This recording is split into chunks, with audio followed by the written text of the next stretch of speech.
मरीज़ की इयादत। हज़रत इब्न अब्बास रज़ी अल्लाह अन्हु से रवायत है कि हुज़ूर सल्लल्लाहु अलैहि वसल्लम ने इरशाद पाक फरमाया है कि कोई मुसलमान जो दूसरे मुसलमान की इयादत करे बस 7 मरतबा कहे।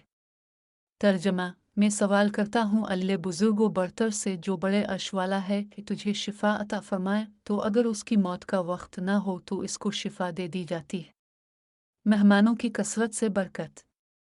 हज़रत इब्न अब्बास रज़ी अल्लाह अन्हु से रवायत है कि हुज़ूर नबी करीम सल्लल्लाहु अलैहि वसल्लम ने फरमाया, जिस घर में खाने खाए जाएं यानी मेहमान बकसरत आएं, इस घर की तरफ भलाई छुरी के ऊंट के कोहान की तरफ जाने से भी जल्दी पहुंचती है।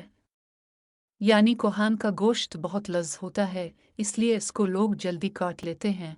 और हदीस मुबारका में बताया गया है कि मेहमानों को खाना खुलाने की बरकत किया है। ये बात बरकत को बहुत तेज़ी से लाने वाली बात है। सुनन इब्न माजा शरीफ।